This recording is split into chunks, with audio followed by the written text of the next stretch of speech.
വന്നാട്ടെ, ഇങ്ങോട്ട് ഇരുന്നാട്ടെ.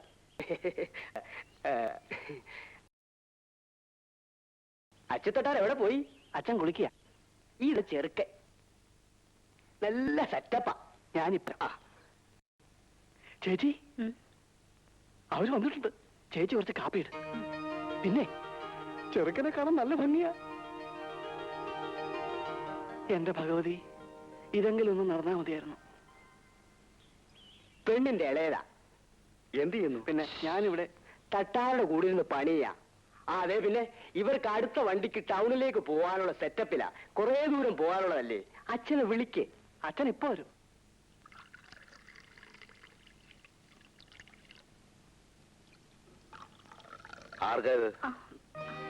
അച്ഛാ, ചേച്ചിയെ കാണാൻ നാരായണൻ ചേട്ടനോട് രണ്ടുപേരും വന്നിരിക്കുന്നു. അതിനായിരിക്കും കാപ്പി ഉണ്ടാക്കിയത്. ഞാനൊന്ന് സംസാരിക്കട്ടെ, എന്നിട്ട് മതി കാപ്പിയും ചായയൊക്കെ. ആ തട്ടാരെ, ഇതാണ് ഞാൻ പറഞ്ഞ ചെറുക്കൻ. ഇത് അമ്മാവൻ. ചെറുക്കൻ അണ്ടിക്കമ്പനിയിലാ ജോലി. 900 രൂപ ശമ്പളമുണ്ട്. 25,000 രൂപയും 10 പവന്റെ ആഭരണവും കൊടുക്കണം. ബാക്കി കാര്യങ്ങളൊക്കെ ഞാൻ പറഞ്ഞ് സെറ്റപ്പ് ചെയ്തിട്ടുണ്ട്. ഇപ്പോഴാണോ തമാശ പറയുന്നത്? തട്ടാർക്ക് എപ്പോഴും ഒരു തമാശ. 25,000 ഉളുവായും 10 പവന്റെ പൊന്നും ഇവിടെ എടുത്ത് കെട്ടി വെച്ചിരിക്കല്ലേ. എന്റെ മോക്ക് എന്നാ ഒരു കുഴപ്പം? തട്ടാടെ ഈ സ്വഭാവം കൊണ്ടാ. മോക്ക് 18 വയസ്സായി, വെച്ചോണ്ടിരുന്നു. എന്നെ മോളെ കാശൊന്നും വാങ്ങാൻ കെട്ടാൻ വരുന്നത് കെട്ടിയാ മതി. ഇനിയിപ്പോ ഇയാള് പറയണോ? വന്നാട്ടെ, നമുക്ക് വേറെ സെറ്റപ്പ് ചെയ്യാം.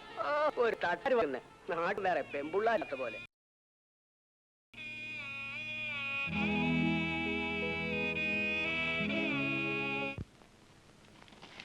അയ്യോ, അവൾക്ക് ആശാല്ലല്ലോ. ആശ വരട്ടെ.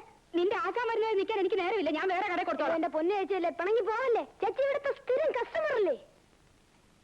നിനക്ക് അളവെടുക്കാൻ അറിയോ? അറിയാമോന്നോ? ചേച്ചിക്ക് ഇഷ്ടമാണെങ്കിൽ ഞാൻ എടുക്കാം.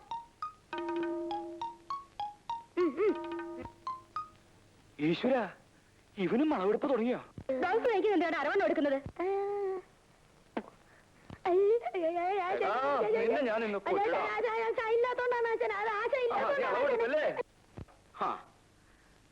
ഞാൻ വരുന്നത് വരെ ക്ഷമിക്കാൻ രുക്മിണിക്ക് ഇത്ര ക്ഷമയില്ലാതെ പോയല്ലോ. വരൂ, നമുക്ക് വിശദമായിട്ട് അളവെടുക്കാം. വരൂ.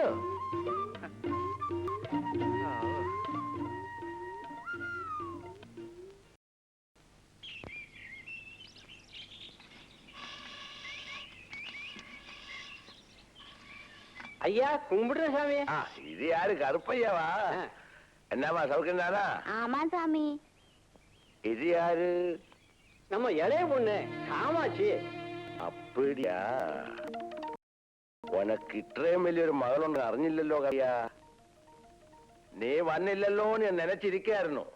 വേറെ 3-4 പാർട്ടി இங்க வந்து நான் யாருக்கும் கொடுத்தில்லை. ரொம்ப உபகாரம் சாமி. உனக்கு தெரியுமா, முட்டம் நிறைய பொண்ணு இருக்கு. 2 வருஷத்துக்கு முன்னால நீ மட்டும் இங்க வந்து பொண்ணு எடுத்தது. அதுக்கப்புறம் யாருக்கும் கொடுக்கலையா? பணம் எத்தனை சாமி? விலை என்ன? நீ ஒரு 1000 ரூபாய் போடும். 1000 ரூபாயா? என்ன சாமி இது? இந்த மண்ணை முழுசா அடிச்சா கூட 1/4 பவுனுக்கு மேல பொண்ணு கிடைக்காது. நான் ஒரு 250 ரூபாய் தர்றேன் சாமி. போயா, 250 ரூபாய். போய் வேலை பாரு. அப்படி எல்லாம் சொல்லாதீங்க சாமி.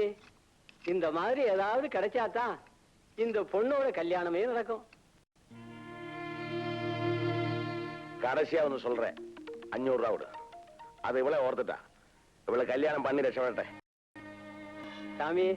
நான் ஒரு 400 ரூபாய் தர்றேன் சாமி. அவ்வளவுதான் எங்க கிட்ட இருக்கு. மேற்கொண்டு ஒரு தம்படி கூட கிடையாது சாமி. சரி சரி கொடு. இந்தாங்க சாமி. வேலை உடங்கிக்கோ.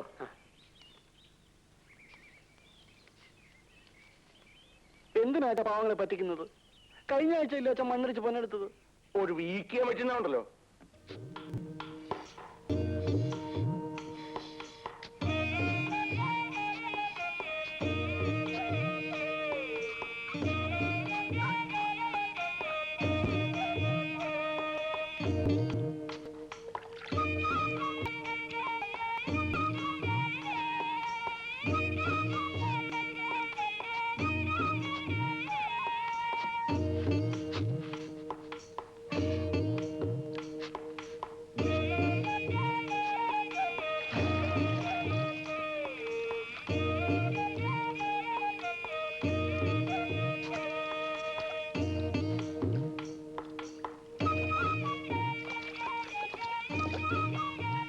கருப்பையா எப்படி இருக்க அவ்வளவுதானே?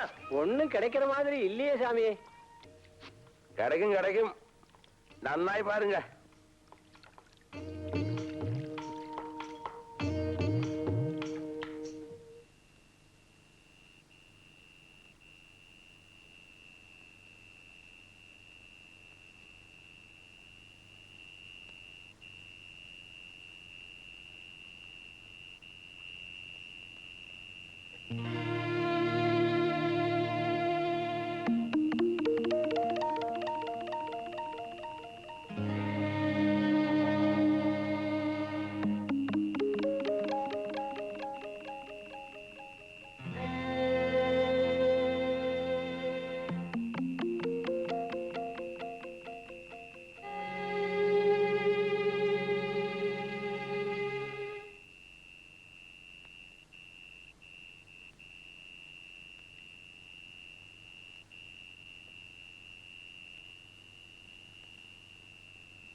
ஏதாவது கவிரம் கண்டியா? ஏதாவது பாம்பா படுத்தாயா?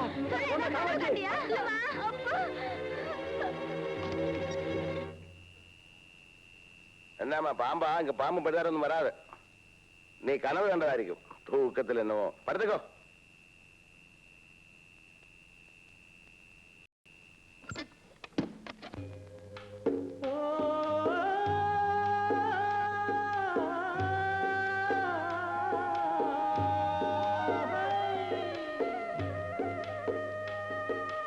சாமி, ஒரு பொடி பொண்ணு கூட கிடைக்கல சாமி.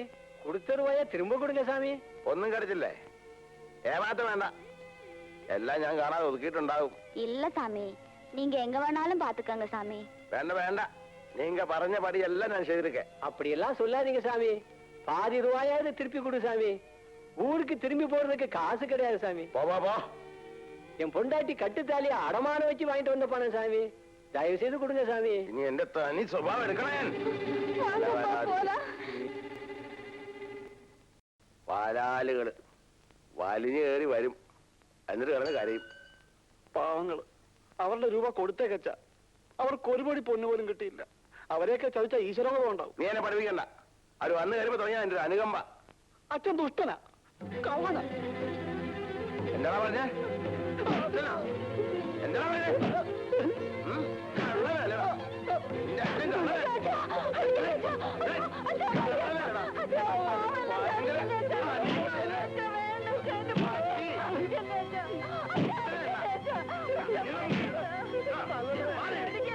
ഇതിനകത്ത് കണ്ടുപോകുന്നുണ്ട്.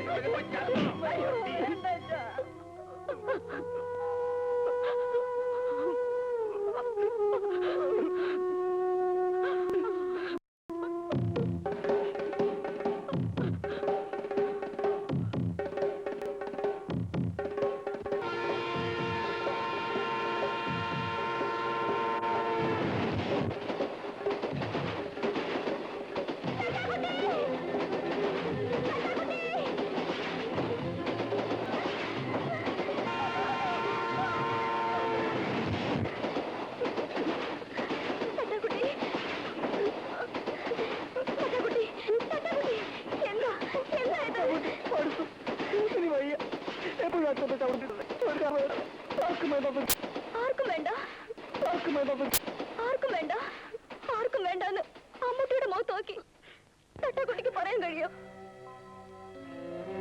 ഭഗവതിക്കാവില് രണ്ടു നേരം തൊഴാൻ പോകുന്നത് എനിക്ക് വേണ്ടിയിട്ടല്ല.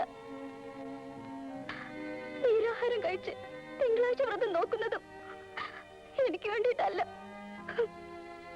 തട്ടാക്കുട്ടിക്ക് എന്തെങ്കിലും പറ്റിയ പിന്നെ അമ്മൂട്ടി ജീവിച്ചിരിക്കുന്നുണ്ടോ?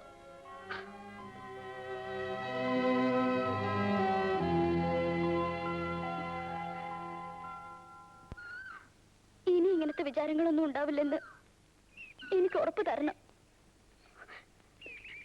തലയാട്ടിയ പോരാ, എനിക്ക് ഉറപ്പ് തരണം. ഉറപ്പ്.